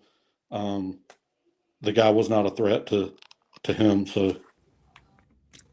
Very well. My count, Big Ron, are we in a tie? Are we 2-2? What about me? We got one more to go. Well, I know, but obviously we can't have a tie with 5. We're in a tie right now, right? So Lisa's the deciding vote. I think so. Very good. I didn't forget you, Lisa. Calm down. I was trying to ramp up your decision here. Y'all blew that all to hell. What do you say, Lisa? I say it was reasonable. Now that I think about what you said, I mean, yes, he turned his head, he had a gun, and he could have just flipped around in a second and shot the policeman. And the policeman's protecting himself and the public. You were just looking for a good argument to go with the cops on this one, I think. Well, it's really this is a hard one because the guy, I'm going to use these words, looks innocent, but again, because of where I live and what I see happening, I know how fast it goes wrong, and this is definitely a situation that could have gone wrong very quickly. And so, what do? You just, as the policeman, I think you protect yourself and protect the public. I will say that let's go ahead and post that verdict. That's going to be a split decision for reasonableness, but a good debate. Supreme Court said in Connor versus Graham, which is about a law enforcement use of force, deadly force, and said that officers, these situations should be viewed with deference for a quickly or swiftly evolving situation and without the benefit of hindsight. And these cases are always difficult. But now, Jason. Yes, sir. What do you think on this one, man? Completely reasonable. The guy just shot somebody. It's not every day you see somebody walking down the street that fits the description, holding a gun to his head. As far as the action reaction, I agree with that. That officer behind him, in his mind, I guarantee you, he told himself, if that dude makes one move like this, I'm shooting. And when he turned his head, that officer responded to the action of that guy. On top of that, are they just supposed to let him keep walking down a residential street with a gun to his head? I mean, this is a violent person who just shot somebody with a gun to his head that is not complying with orders, but reasonable all day long. I don't disagree with it, but I wouldn't want to be involved in that shoot. And you know what I mean, Jason, because no, it's going to stir things up. But I think when it comes to police policy and use of force statutes, it's justified. But it publicly probably looks bad to some people. But again, if they let him walk, now you got a barricaded suspect. He breaks into a room. I mean, you have to end it. This guy can't go forward anymore. No, I agree. I wouldn't want to be involved in that shoot. It's not as clean as you. If you're going to be involved in one, it's not as clean as one you would like. I think the strongest argument for the officer that contacted first, or the first sequence of video that we see, and this is just from the video, is that what's happening at the same time this guy's turning around is his partner's getting out of the car, and you can hear the car door opening and making the noise. His partner has now moved the car up and has gotten out of the car, and the guy turns kind of towards him. And honestly, from that angle, he's almost, all they have to do is drop the gun from the top of his head to parallel to his face and start banging rounds out, and those rounds would have gone towards his partner. So I think defense of a third person is the strongest argument for the first shot fired. Now, once we go beyond that, the number of rounds fired were pretty good too. Nobody said anything about that. Of course, I have no issue with that. He continued to be a threat and struggled to get to the gun, so that's what happens. But I think one of those shots, Jason, went through the sole of this guy's foot. Did you notice the foot that kept moving after, I did not. No, I didn't see that. You'll have to go back and look at it. You'll see one part there where his leg doesn't move by its own. Something's moving it, which is, it's going to be a bullet hitting it during all the barrages. But I think he took a round at the bottom of his foot. Can you imagine how bad that hurt? Good Lord. And I think his last reactions were kicking that foot, because you can see that foot just never stops kicking, because that was a hell of a hit. But with that, let's talk about hell of podcasters and personalities on X, and that is Drax and Kay Daly. Drax does the Drax's Pit on Saturday nights. You'll have and I say Drax, it's Rodens in there with them as well. They have great discussions. Probably one of the most entertaining streams besides the grand jury. Definitely the most entertaining stream you're going to find on X on a Saturday night, because he does his on Saturdays. But you should catch Drax's Pit. Now, Drax also does production. He's really on the show for Kay Daly's Daily Fix 3 times a week. You want to know anything about inside politics, Kay Daly's the go-to, and the Daily Fix, it should be go-to podcast 3 times a week, Monday, Wednesdays, and Thursdays, 6 p.m. Eastern. Let's run both those promos back to back, Big Ron. As liberals go crazy and throw their fits, come on down to Drax's Pit. Yeah, it's Drax's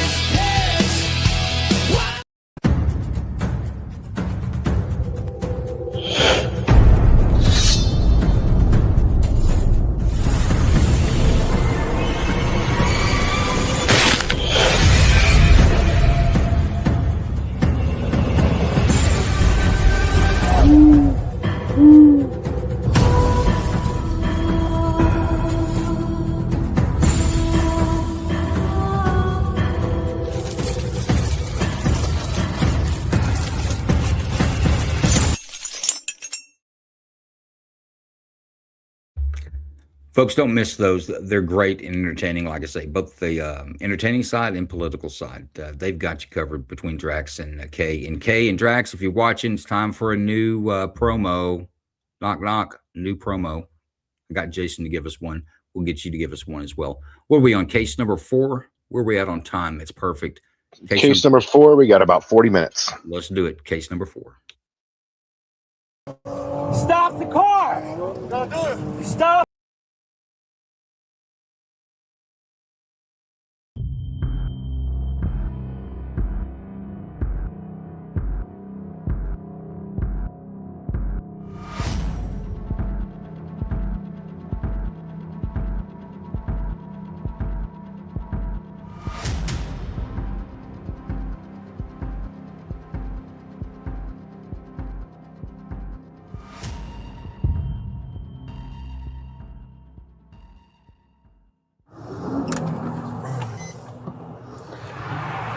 Hey, what are you doing, man?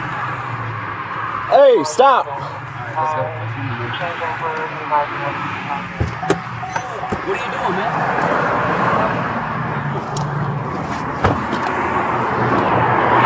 Alpha 122, we're out with them.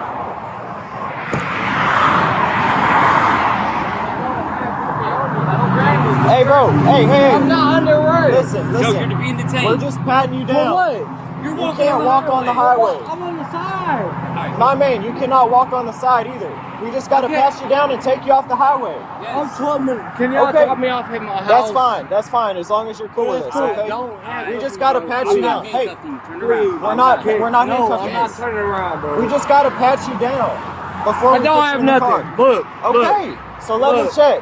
I'm not getting Check in your it. pockets. Check it. I'm not going in you. I'm just patting you down. This is my lady right here, bro. Okay, hop in with her. That's fine.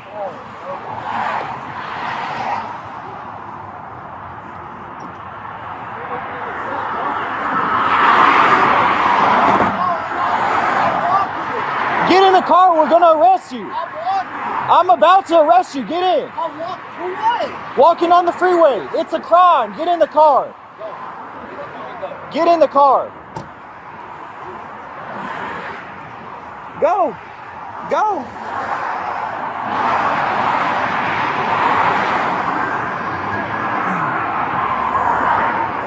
Alpha 122, you can reduce. He just got in with his ride and got off the freeway.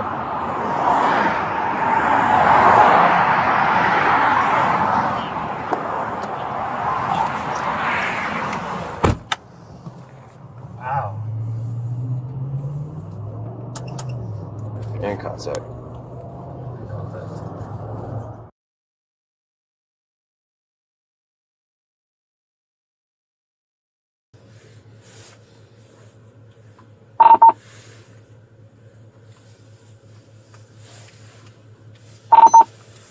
Alpha 525 traffic.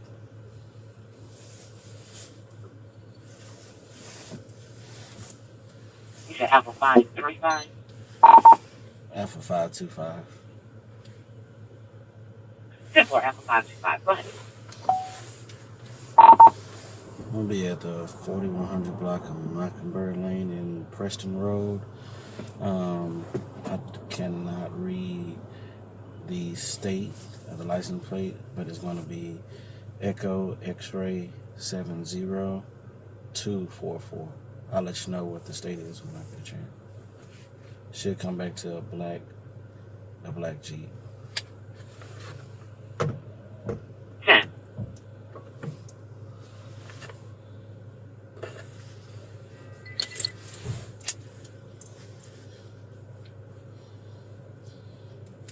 Dude.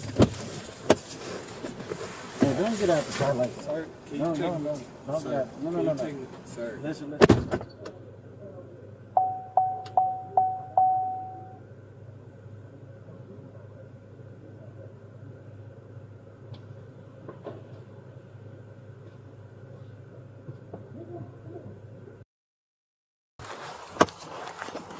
Hey, don't get out the car like that. Sir, can you don't get out. No. Sir. Listen. Go Sir, stand over here. Go stand over here. Sir. Stand over here. I don't have any weapons. Listen. Bro, please don't touch me. Please don't touch me. In my way. Shit.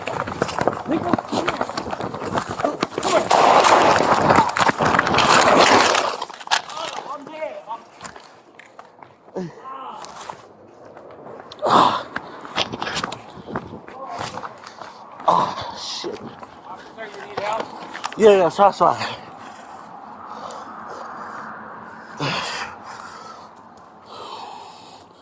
Northwest. Dispatch. Hey, Alpha 525, shots fired. Shots fired. Officer assist. Shit. 3-4 officer assist. Shots fired.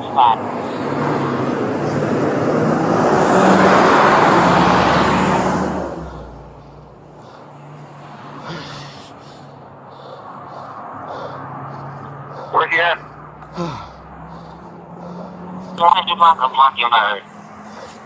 Hey, I got shots fired. I just shot.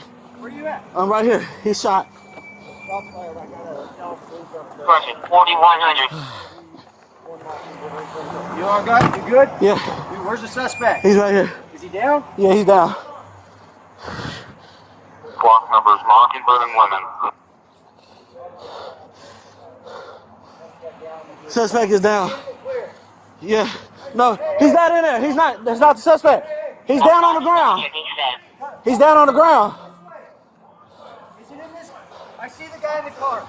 No, he's not in the car. He's down on the ground. Who are these guys in the car? They're not suspects. Okay, good. Who are these guys in the car? You've ID'd these two. No, they good. They good. Okay, is he clear? Yeah, go. Keep going. Hey, come here. Come here. You're shot. Huh? Go ahead and holster. I'm not shot. What's up? Go ahead and holster. Holster up. He's shot. Stop! Stop right there where you got the suspect. The suspect down right in front of you. Still moving. Do not move! Do not move! Do not move! Do not move! Does he have a gun, sir? I don't know. He was reaching for something.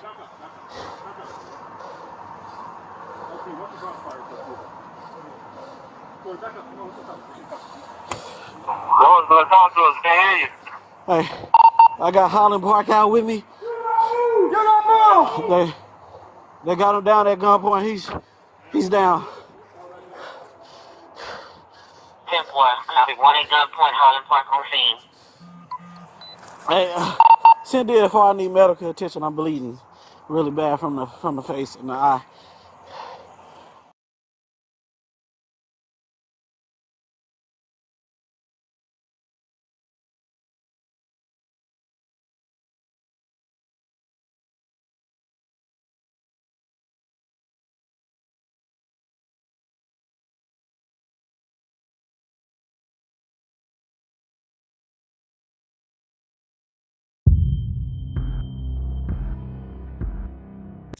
Case number 4, folks. Any portion of this video we'd like to see again or any questions? I'd like to see the guy get out of the car again, the suspect. On the traffic stop the second time? Mm-hmm.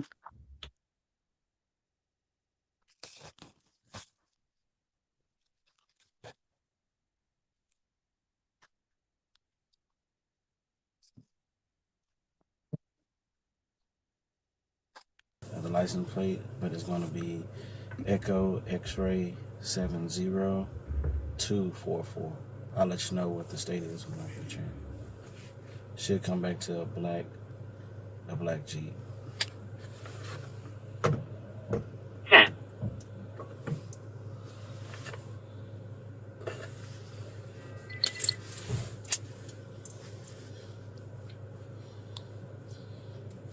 Dude. Hey, don't get out the car like that. Sir, can you no. Don't get out. No. Sir. Listen.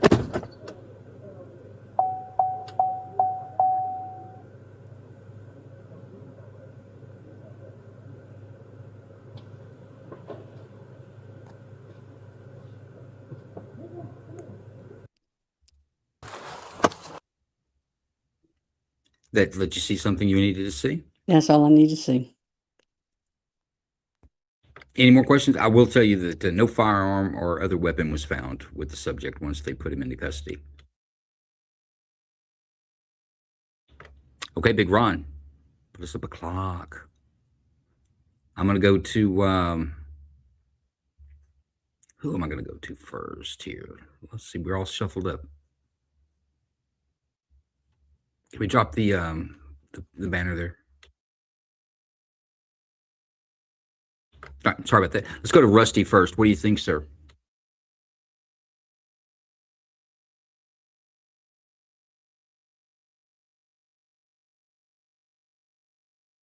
Are you with us, Rusty? That's a tough one. Are you with us, Rusty? I am. I'm here. That he didn't have a weapon on him. I mean, I guess you could consider the ring on his hand a weapon, but I'm just torn over whether that was a justified shooting or not. I know you have to defend yourself, but I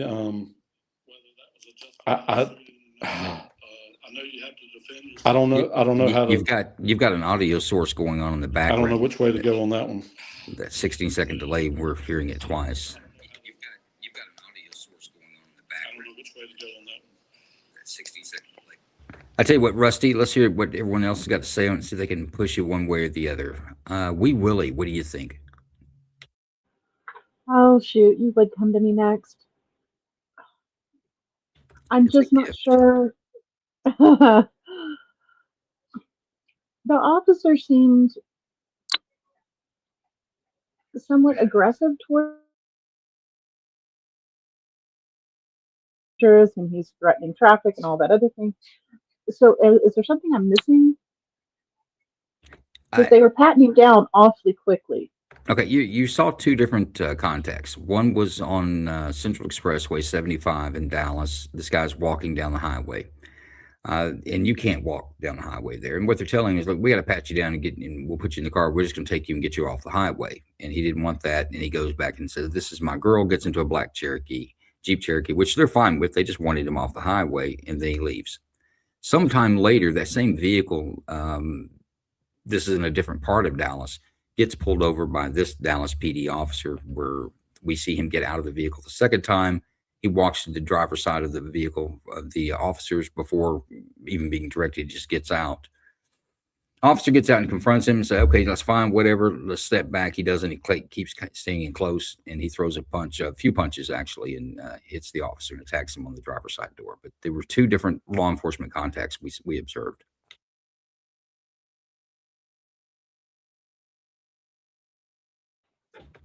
I'll let you Right, I get that. Okay, go. I'm going to let you ponder that for a minute, and I'm going to go to Lisa. What do you think, Lisa? I think that a lot of things went really wrong there. The guy should have been walking down the freeway, so we're going to give him a lot of grace on that one because he should have been arrested. But let's get past that and go to the second scenario. The guy shouldn't have gotten out of the car. You're supposed to stay there until the policeman gets out and comes to you. And then he comes up and he hits the policeman. I think he should have been shot. Okay. Do you think that it's reasonable for the officer to have a fear for himself? Absolutely. Serious bodily injury or death? Well, yeah. I mean, you've got someone coming at you. You don't know what they have. He could have been armed. How do you know he's not? He could have pulled something out of his jacket and killed the policeman before he had an opportunity to even react. Okay. But there were no weapons, right? But the policeman didn't know that. That's fair. That's fair. Let's go to Laura. What do you think, Laura? Yeah, I mean, I agree. Like, they weren't able to pat him down, so they didn't know if he had a weapon on him. He got out of the vehicle in the second scene there and was coming at the police officer. The police officer told him to back up and not to get out of the vehicle. And then he charged at him. And at first I thought it might have been excessive until I saw the pictures of all the injuries that the officer had from that guy just from punching him. So, I mean, again, at the time, he didn't know what else he was going to do to him. Maybe he wasn't able to see very well after being injured and was really fearing for his life. Well, let me ask you this. Is it proportional that if an officer gets punched in the face, even though it makes his nose bleed or his eye bleed, it's still a punch to respond with lethal force? With that alone, I think that the officer should have punched him back, or or the A taser. I mean, he has other tools at his disposal to deal with less than lethal force, right?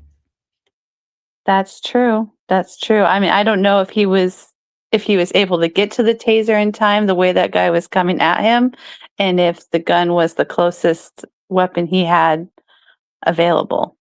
I mean, aren't they both on his belt?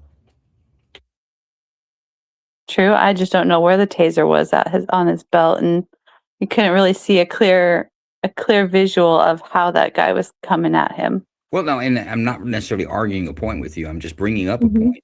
Do we think that it's reasonable to, if someone punches an officer, that this officer responds with deadly force?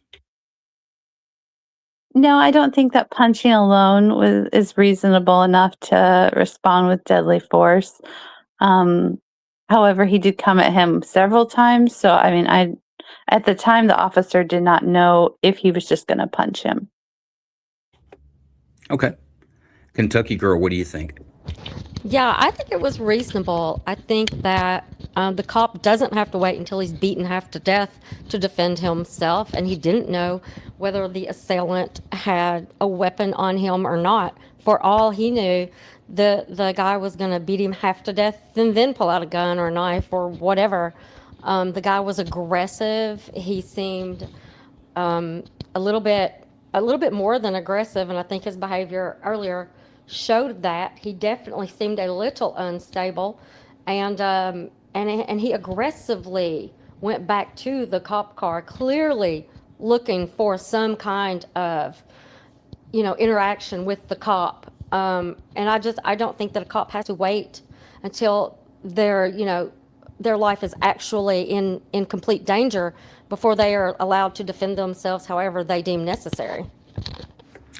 I think the law does require that there be a reasonable fear, and that's really what we're looking for. Do you think any fear the officer had was reasonable, that deadly force was needed to stop the attack? I think it was entirely reasonable in that, and you can hear it from the cop. You can hear it from his breath. You can hear it from the panic in his voice. He was afraid for his life. The other officers actually thought that his injuries were to such an extent that he had been shot. They thought that he had been shot. His injuries were serious. For all we know, he could have been concussed from the blow to his head. There was more than one blows. So yeah, I think it was entirely reasonable. Okay. Rusty, are you still holding in there on the unreasonable portion of this? Yes, sir.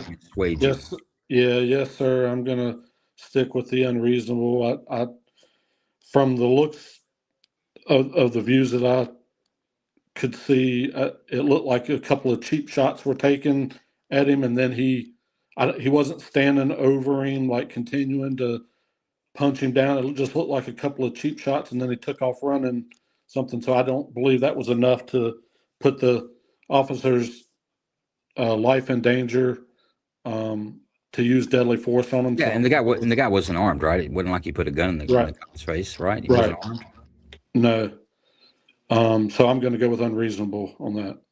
For everyone else, no one else has an issue that this guy didn't have a gun or a knife or anything. He just punched a cop, and we're all okay with it. Absolutely have a problem with it.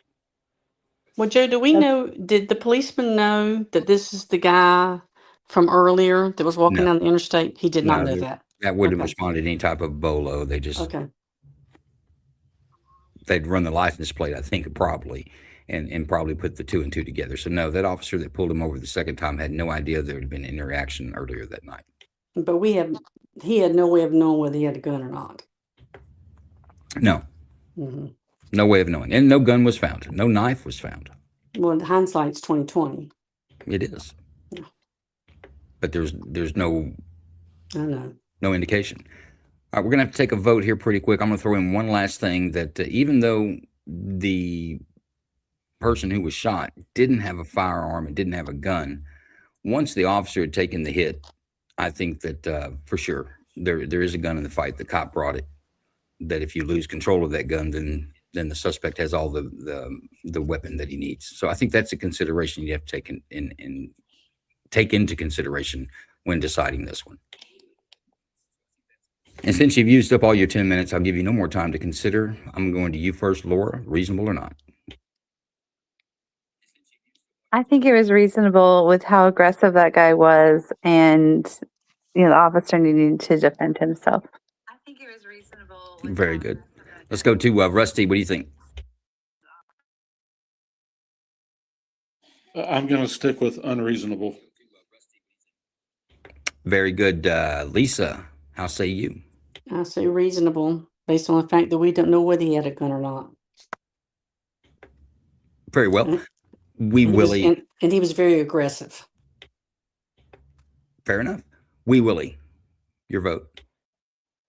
I'm going to have to vote reasonable. I don't like that the guy didn't have a weapon, but he attacked the cop. Reasonable. I like the way you Texans think. Kentucky, what do you say? I'm going to go with reasonable. If somebody's beating the hell out of me and I've got a gun, I'm going to shoot them. Very well. That is a 4-1 decision, reasonable force. Jason, anything to add to this one?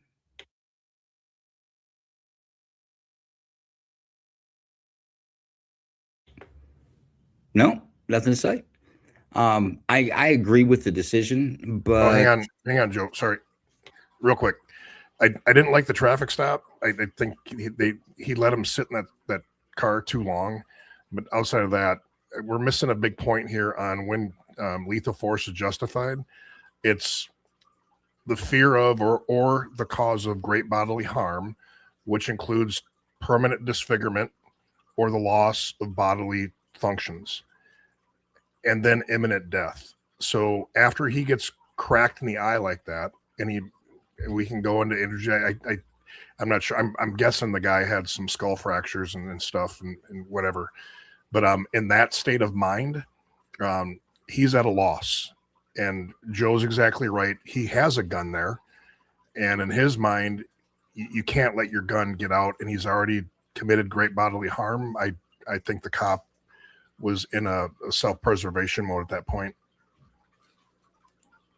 Now that's the way I see it. And I think it was Lisa that brought it up. One of you guys brought it up that you could tell by the officer's breathing. He was a little bit confused. So his ability to put up a fight, if it were just go hands on hands, was diminished considerably after the first blow, I believe. So yeah, I agree with the decision. And I get where Rusty's coming from on that. But I think that negates the fact that there's always a gun when a cop fights. There's always a gun in the fight. The cop brings it. Whether anyone else is armed or not, he is. And if he loses control of that, then many of officers that Jason could probably just think off the top of his head, and so can I, have lost their lives from their own gun. With that, now we talked about earlier, we've got Jason as our expert witness, but he's also the developer of the 3D the 3D school safety response system. 3D response school safety system. I'll get that right. But he's something that he's developed over the last 10 plus years. It's in 20 plus schools, I believe now. So this is something that's really in place. But let's run this quick promo, and we'll let Jason talk about where his current actions are briefly at the end of this. But check out this promo, and when you're done with it, go check out 3dresponse.com and see what you can do to help this get into a school near you. Care about the safety of children and their lives, right? Well, listen to this. In 1958, 92 children and 3 teaching nuns died in a fire at Our Lady of the Angels School in Chicago. It led to a nationwide reform of fire safety in schools. Since then, not one child has died from a school fire. The same principle should be applied today. The issue of school shooters is still a problem. A gunman shooting down at these students. As of course we now learn about even more school shootings. And our Brittany Ehrman found they aren't building schools like they used to for this very reason. The definition of school safety in today's day and age previously had not yet been defined. With Minnesota-based 3D response systems. One of the pushbacks we hear is we don't want our schools to look like a prison. In reality, our system is completely hidden so you don't lose that learning environment feel. 3D Response Systems is a multi-layered design to get the police there faster and provide tools for the people inside to survive. I went there as a skeptic. I'm not a skeptic any longer. Why isn't this in every school? Because the loss of even one child's life is one too many. Well, let's get this worded out and make sure that we support folks like Representative Hudson and 3D Response System. And wherever you are, whatever state you're in, go talk to your school board, go talk to your state representative. Tell them about this. For information, or if you would just like to help, download our info sheet PDF located under the Systems The tab. 3D Response Systems design will provide safe spaces and a rapid response from first responders. We should install in every school, public and private.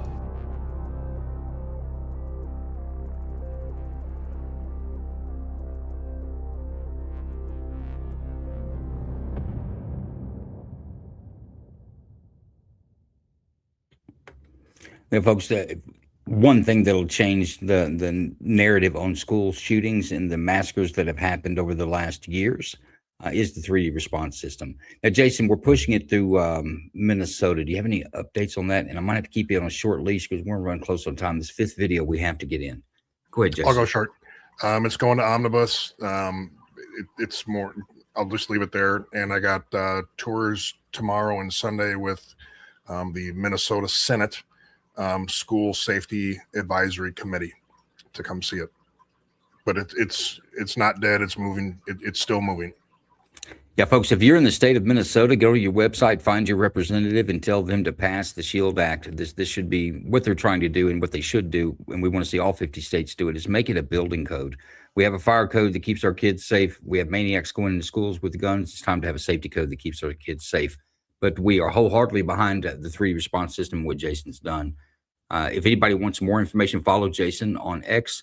Or get with anybody of the cast and crew here. We can get you in contact with all the information that you would need about the 3D response system and what it is. And we do thank you, Jason, for you and your company putting that together. There isn't anything else out there, and it will end the today's narrative on school shootings. With that, Big Ron, without ado, case number 5. Let's get it running. 5 coming up.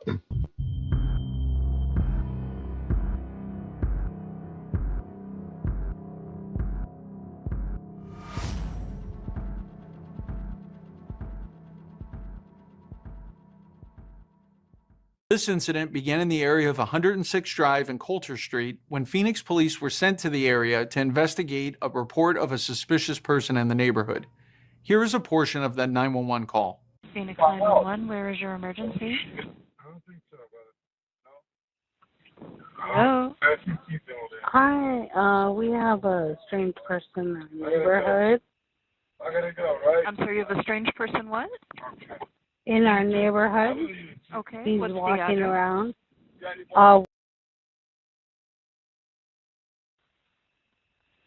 Okay, and so is he just walking around on the street, or what's he doing? He's walking around the street, like engaging us, and he's out of sorts.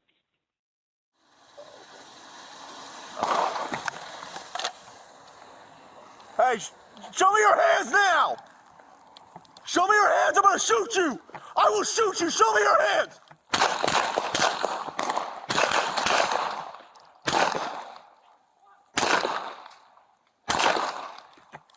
A15 Mary, 998, 106 Drive and Coulter, 998, 106 Drive and Coulter. Yeah, I got him. Male is gonna be running northbound 106 Drive, no shirt, black pants, shorts. He's aiming a gun at it. He shot multiple times. I got him still. Tack reload, tack reload. He's still running north.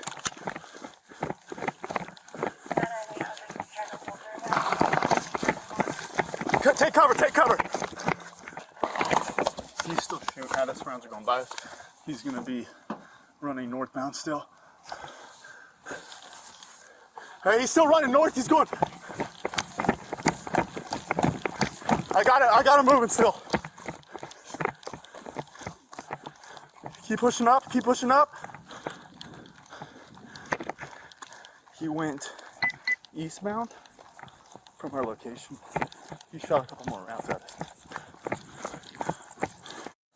Here's body-worn camera video from another officer on scene. Hey, show me your hands now! Show me your hands, I'm gonna shoot you! I will shoot you, show me your hands!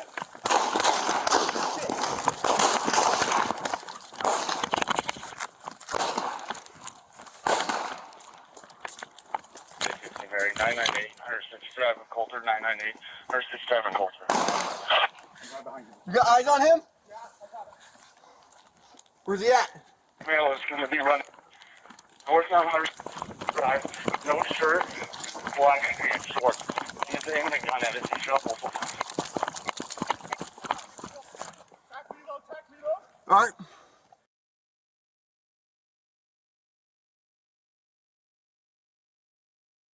Phoenix 911, where is your emergency?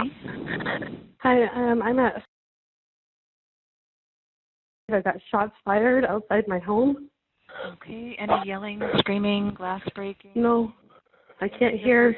Beating around or anything like that? I don't know. We had somebody come knock at my door. I've got 2 children. My husband's the one that's outside. Sorry. Okay. Is that your husband at the door? Did you shoot? He shot you? My husband should have been shot.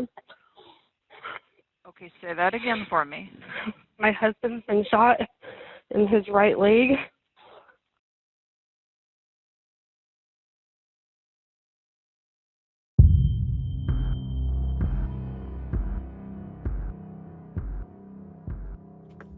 Okay, folks, that is case number 5. I'm going to give you a little more to this. The person who gets shot is the person who originally called and said there's a prowler in the neighborhood. This person went out and investigated with a firearm in his hand. He says that he fired a shot in the air to scare whoever it may be off, and that's what got the attention of law enforcement. So keep that in mind, that this was the caller who was out in the neighborhood that tried to scare off a prowler by, he claims, shooting a single shot in the air. Any portion of this video we'd like to see again? Yeah. Can you play after the first shot was fired that he said was in the air and the officers start moving toward him? Can you play that part?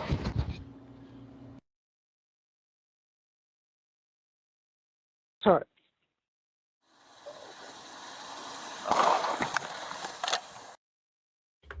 There's your one shot in the air. Hey, show me your hands now! Show me your hands, I'm gonna shoot you!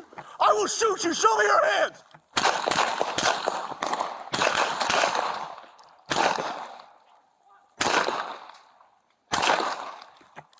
A15 Mary 998. That help you any? I mean, it's such a terrible situation. Yeah, it did, but it's just a terrible I situation. tell you what, we're running short on time. Put a clock up, Big Ron, and put 5 minutes on it. That's right. You're going to have 5 minutes on this one. Running short of time. So I'm going to go to, who am I going to first? Let's go to Lisa. Lisa, what do you think about this one? Well, I guess when the shots were fired, the man that came out was the one that got shot in the leg. Is that, am I understanding that correctly? That is correct. No prowler or suspicious person was located. And there was one shot fired, and then the police shot fired. Did the man from the house fire at all? Officers claimed that he exchanged fire. He says he only shot once. That's a hard one. I tell you what, let's listen. Yeah, to go to others, somebody else. Other people's opinion, and Yes. Wee Willie, what do you think? I'm going to have to go with reasonable. The officer told him to put his hands up. He obviously didn't comply.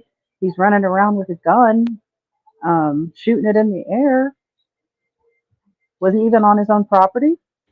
Nah, No. reasonable. He ran back to his home. The second 911 call was his wife saying that there's shots around my house Right. and my husband's been shot in the leg. That was him returning. Yeah. But Okay, if- so reasonable. Kentucky girl, what do you say? I'm going to have to go with reasonable. When the officer told him to put up his hands, drop his gun, or he was going to get shot, the guy just didn't do that. I don't know if he shot back or not, but I got to give the benefit of the doubt to the cop on that. A little deference for a swiftly evolving situation is that what I'm hearing there? Yeah, exactly. It's a nice robe you got on there, Justice. Let's go to Laura. What do you think? Yeah, I think that he shot first for no reason. And also it did sound like he returned fire after the officers told him to show his hands. So yeah, I think it was reasonable. Fair enough. Rusty, how say you? Yeah, I'm going to go reasonable on this one because he knew that the cop was there because him or his wife, one is the one that called the cop. So he knew the cop was there. He should have listened to what he said and shouldn't have been firing a firearm once he knew that the cop was in the area. There was, if there was a prowler out there, the cops would have handled that the way they needed to. He didn't need to be out there doing that. And for that reason, you do stupid stuff, you get something happen to you. So I'm going to go that's reasonable. I feel like you're a little inconsistent on this decision, Rusty. You don't think so? No. We'll talk about that in the after party, which, by the way, 20 minutes after this stream ends, folks, we'll have an after party on X where the grand jurors are invited in to be primary speakers. You come in and discuss the cases with them. I know I burned a little of your time, but I'm watching it well. I don't have a big aspect on this. I'm going to go to a vote. Let's go to Laura. I'm hitting you first. What do you say? I say reasonable. Reasonable. Wee Willie? Unfortunate, but reasonable. Unfortunate. That's a new term. I've never heard. Unfortunate, but lawful. Lisa, how say you? I'm going with reasonable, but I think is extremely unfortunate. That's not on the form that you're I'm sorry. Okay, just there's no spot for I'm sorry, so sad. Okay, reasonable then, Joe. Reasonable. Reasonable. Miss Kentucky girl. How you vote on this last case? I'm going to give it a reasonable. And Rusty, you're still hanging on reasonable on this one? Yes. There it is, Big Ron posted up. Very good. Reasonable force. Jason, any comments on this one? No, they got it right. Reasonable. I think so. Now watch this one. This is actually coming to a head. This gentleman was charged with ag assault with a deadly weapon, which is rightfully so. He says he just fired one shot in the air, didn't know the police were there, and he's a big victim in this. But they're making a big stink out of it there in the city of Phoenix. So watch this one and see what the media is saying about it, and see if you agree with what they say. Because there, it's like, oh, by the way, he was a surgeon. He's an accomplished surgeon who just went outside to check on, some bad stuff happened around his house. He shoots a shot in the air, which is, doesn't hurt anyone until you're the person it falls on. He shoots. Yeah, don't do that. Just to scare off someone, and then police overreacted, and there's no way they think the charges should be dropped. He shouldn't be charged, but the state's going forward with this, and it's turning into a little bit of a deal out there. But with that, guys, catch us in 20 minutes for the after party, and I'm going to throw this up real quick.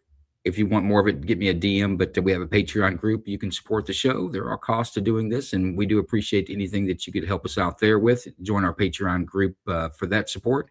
And with that, I want to say thank you to each and every one of our volunteers this week. It's always very, we appreciate it more than you know that you'll spend your Friday evening with us. And of course, Jason, our one and only expert witness, Big Ron and Bruce Wayne. Appreciate you guys as producers, and we'll see you in the after party.